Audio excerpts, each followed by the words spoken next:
اب تو تمہیں بات پوچھنے کے لیے کسی کے دروازے پہ نہیں جانا پڑا، دنیا کی لائبریریاں تمہاری انگلیوں کے نیچے، جاؤ جا کے مطالعہ کر کے دیکھو اس دنیا کی جس میں ہم رہ رہے ہیں اس کی حیثیت۔ سائنسدان کہتے ہیں اس دنیا کی حیثیت ایسے ہی ہے جیسے ایک کاغذ پہ ایک پین کے ساتھ یوں نقطہ لگا کے پین اٹھا لیا، جتنی اس نقطے کی حیثیت ہے اتنی اس دنیا۔ یہ کل کائنات نہیں، 18,000 عالمین ہیں، ہر عالم کے اندر 20 لاکھ کائناتیں ہوتی، ایک کائنات کے اندر 10,000 کہکشائیں ہوتی، ایک کہکشاں کے اندر 22 لاکھ سورج ہوتے، ایک سورج کے اندر 10,000 دنیایں ہوتی، ہر دنیا کا پھر ایک علیحدہ سورج، 18,000 عالمین، ان میں کائناتیں، کائناتوں میں کہکشائیں، ایک دنیا، اس دنیا کے ایک شہر، اس شہر کی کچی مسجد میں 2 رکعت کی الٹی سیدھی نماز پڑھانے کا مولوی پوچھتا ہے کہ ابھی کیا ہے؟ ہمارے بزرگوار شہید ملت علامہ فاضل حسین علوی وہ کہا کرتے تھے کہ چھپڑ کے کنارے پہ بیٹھی ہوئی مینڈکی نے مینڈک سے پوچھا تھا یہ جنت کی حور کسے کہے؟ اسے چپ ہو جا، دنیا کو شک مجھ پہ، کون علی کی حقیقت کو جاننے کی کوشش، تجھے تو ابھی تک اس دنیا کی حقیقت کا پتہ۔ کتنا خوبصورت جملہ، یہاں سے نکل کے یہاں آیا، ایک لمحے کے لیے ذہن میں فیصلہ کہ دیہات ہے، لفظ کی قدر نہیں ہوگی، اسی لمحے میں میرے ذہن کا جنہوں نے اتنی تقریر سن لی ہے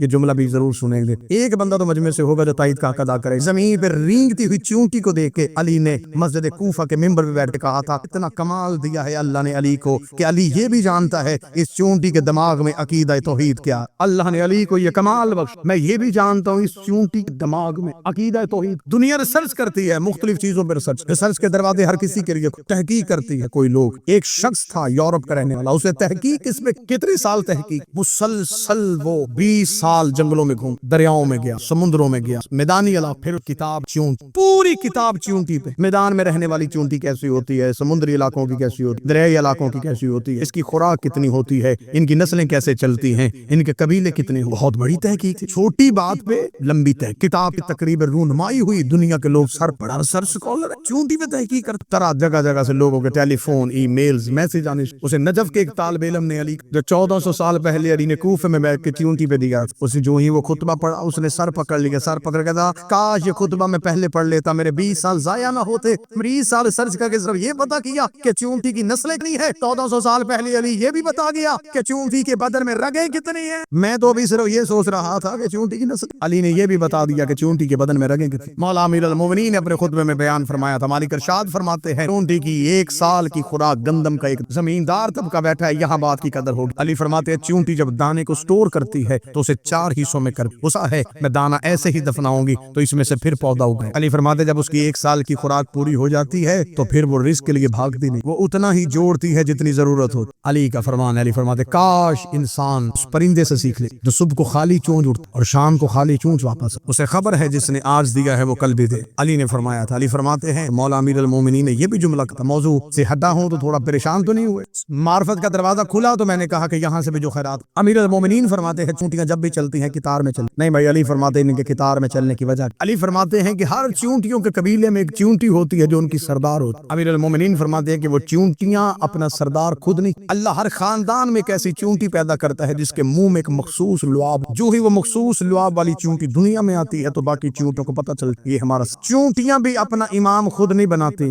ان میں الیکشن نہیں ہوتا، ان میں جمہوریت نہیں ہوتی، ان میں زبردستی بیعت نہیں ہوتی۔ علی فرماتے ہیں جس چونٹی کے منہ میں مخصوص لعاب ہو وہ ان کی سردار، اور وہ جو چونٹیوں کی سردار ہوتی ہے، علی فرماتے ہیں کہ وہ دانہ چننے کے لیے باہر نہیں نکلتی، وہ صرف اپنے گھر میں رہے، اس کے حصے کا دانہ چونٹیاں خود لے کے اسے گھر بیٹھے اس کا دانہ پہنچائے، سطر میں دماغ سے ابھی ذہن سے اتری ہے، ابھی زبان سے آپ کے سماعتوں پہنچانے لگا ہوں۔ چونٹیاں اپنے سردار کا حق اسے گھر لا کے دیتے، چونٹیوں کی پتہ ہے کہ خمس کسے کہتے، وہ جانتی ہیں یہ ہمارا سردار ہے، اس نے ہمارا فیصلے کر۔ اب اس سردار کی ذمہ داری کیا ہوتی؟ دانہ چننے وہ نہیں جاتا جب زمین پہ کوئی جگہ چونٹیوں کو رہنے کے قابل نہیں رہے، طوفان آ جاتے، بارش آ جاتی، زمین کے نیچے سے پانی آ جاتا ہے، گرمی کی حدت زیادہ ہو جاتی، اب نقل مکانی کرنی ہے، اب اگلی جگہ پہ اس خاندان کو جا کے بسانا ہے، یہ فیصلہ ساری چونٹیاں نہیں کرتی، پھر ساری چونٹیاں زمین میں بیٹھ جاتی، اکیلا وہ سردار گھر سے نکل، ہجرت جب بھی کرتا ہے صرف سردار کر، پوری مجلس گزر جائے 1 گھنٹہ ہو تو صرف لفظ چونٹی پہ بحث، وہ اکیلا سردار، اب وہ باقی چونٹیوں کو آواز دے کے بلا نہیں سکتا۔ علی فرماتے وہ جہاں سے گزرتا ہے اپنا وہ مخصوص لعاب جو اللہ نے اسے وہ زمین پہ پھینکتا اور گزرتا، اگلی جگہ کا انتخاب کر لیتا ہے کہ یہ جگہ میرے خاندان قبیلے کے رہنے کے لیے، وہ اس جگہ کا انتخاب کر کے وہاں جا کے بیٹھ، چونٹیاں اس لعاب کی خوشبو کو سونگتی ہوئی لائن میں چل، اللہ نے چونٹی کو بھی اتنی عقل دی ہے کہ میں اپنے امام کے دیے رستے سے ہٹ گئی تو تک جا ہے، چونٹیاں بھی کتاب۔ یہاں میں ایک لفظ اور کہہ دوں، اللہ نے کائنات میں ہر چیز کو آواز دی، جو چونٹی ہے نا اس کی آواز نہ ہوتی تو سلیمان تخت پہ سنتا، سلیمان نے تخت سے سنا تو چونٹی بولی، ہر چیز میں آواز ہے سوائے مچھلی کی۔ اللہ نے مچھلی کو آواز نہیں، آواز بنتی ہے پھیپڑوں سے، اللہ نے مچھلی کو پھیپڑے نہیں، کیونکہ اس کا خوراک ہے پانی، پھیپڑے ہوتے تو پانی پھیپڑوں میں چلا جاتا، مر جاتا، اللہ نے مچھلی کو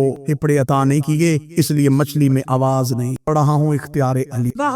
بات چونٹی سے چلی تھی اور کہاں پہ پہنچ کے میں آپ کو سلام کرنے، مچھلی میں آواز نہیں، مچھلی بول نہیں سکتی، مچھلی کا لہجہ، مچھلی نطق نہیں کر، اس لیے کہ آواز ہے پھیپڑوں سے، اس کے بدن میں وہ چیز ہی نہیں جس سے وہ لہجے میں لہن میں آواز پیدا، آواز بنتے ہیں آواز سے، ہوا نہیں۔ بات ذہن میں بٹھاؤ کہ مچھلی میں آواز نہیں۔ اب اختیار علی سنو، میں سلام کروں۔ خندق کا میدان، علی نے عامر بن عبد وہ تو زمین پہ، علی نے اس کے سینے پہ پاؤں رکھا، امیر المومنین اس کے ہاتھ سے نیزہ یوں پکڑ کے ہوا میں اڑتا ہوا نیزہ عامر نے زمین پہ لیٹے ہوئے، اس نے کہا کاش علی اس نیزے کو دیکھ،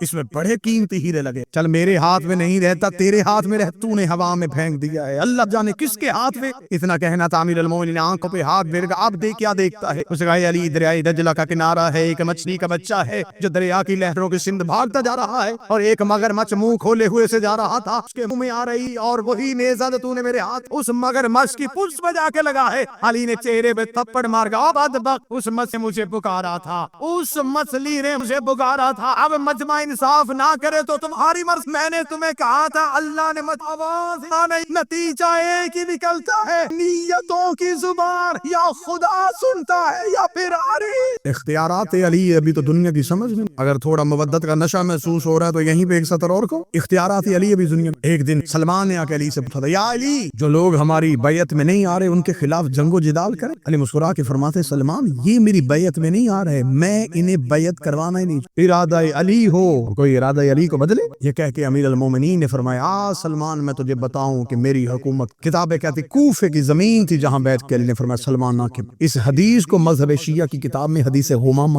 بادلوں والی حدیث، غمامہ کہتے ہیں بادل کو، بادلوں والی، امیر المومنین نے آسمان کی طرف اشارہ کیا، ایک بادل کا ٹکڑا زمین پہ، علی سلمان کا ہاتھ پکڑ کے اس بادل پہ سلمان کو کھڑا کر کے علی نے فرمایا آنکھ بند، سلمان نے آنکھ بند کی، آنکھ کھولی، یقوت کی دنیا، سرخ ہی سرخ زمین، سرخ لباس میں ملبوس خوب رو نوجوان جو پورے صفے باندھ کے ہاتھ باندھ کے کسی کے ادب، سلمان نے جب یوں دیکھا تو یقوت کا تخت اور تخت پہ بیٹھا ہوا سرخ امامہ پہ، سلمان نے ابھی یوں ہی علی کو تخت کی طرف دیکھا، علی کی آواز آئی آنکھیں بند، سلمان نے آنکھیں بند کی، زمرد کی زمین، سبز لباس میں لوگ، زمرد کی کائنات، تخت اور تخت پہ سبز امامہ پہن دیکھ رہا تھا، یا فرمایا آنکھیں بند کر، آنکھیں بند کی، پھر آنکھیں کھولی، چاندی کی زمین، سفید لباس میں ملبوس لوگ، چاندی کا تخت اور تخت پہ سفید امامہ پہن کی، 18,000 عالمین میں علی لے کے چل، متوجہ بات، 18,000 عالمین میں جانے کے بعد علی نے فرمایا سلمان آنکھیں بند، سلمان کے بعد فرمایا اب کھولی، وہی کوفے کی ریت، وہی منبر پہ علی، چپ کر کے سلمان وہاں سے چلے گئے، خاموش رہے۔ اگلے دن ابو ذر نے آ کے یا علی اللہ جانے کیا ہوا ہے، سلمان کی آنکھیں کھلی ہیں، بول نہیں، ہم بات کر رہے ہیں، جواب نہیں دے رہا، میں سلمان کو لے کے سلمان کو لائے کے علی کے قدموں میں اٹھایا، علی نے سلمان کے ہاتھ پہ ہاتھ رکھے تو سلمان بولتا کیوں نہیں، آنکھیں کیوں تیری کھلی ہیں؟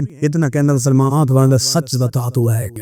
سلمان، مجھے سمجھنے کے لیے یا محمد ہونا چاہیے یا قرآن ہونا، اسے سمجھنے کے لیے یا مصطفیٰ ہونا چاہیے یا مرتضی۔ واجب الاحترام تشریف لے آئے، سلام ہو گیا، نوکری تمام ہوئی، چہروں کی زیارت ہوئی، دور کا سفر تھا، حکم پورا، جس کی اتنی عزت تھی اس کی بیٹی شام کے بازار میں چادر، اب مجھے سر پہ قرآن رکھ کے بتاؤ مل گئی چادر؟ علی کی بیٹی تیرا مقدر، بڑا مختصر بڑی چھوٹی بہر میں ایک شاعر کا شعر، علی کی بیٹی تیرا سوال چادر جواب پتھر، نہیں دینی تھی چادر کہہ دیتے نہیں دے سکیا، چادر کے سوال کے جواب میں پتھر،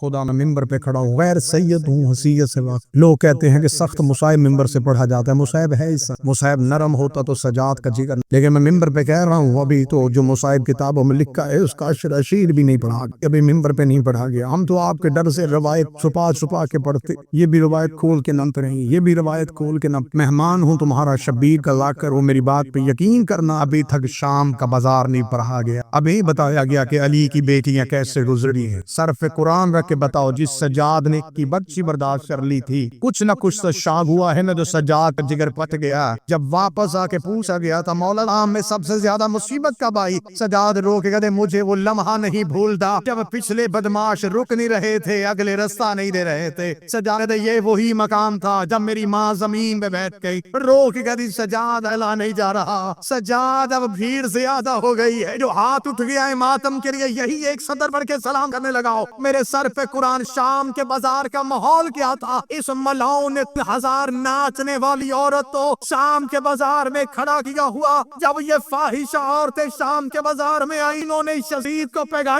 کہ تیرے حکم کے مطابق ہم آ تو گئی تھی لیکن بازار کا ماحول ہمارے لائق نہیں ہے، بازار میں بھیڑ زیادہ ہو گئی ہے، ہم اپنے گھروں کی چھتوں پہ جاتی بیٹیوں کو ہماری گلیوں سے گزار، شام کی آوارہ عورتیں مکانوں کی چھتوں پہ چلی گئی، اور جس کی ماں کا جنازہ آدھی رات کو ہوا تھا وہ کبھی اس بازار کبھی اس بازار رو رو کے کہتی رہی عباس آنکھیں کھول۔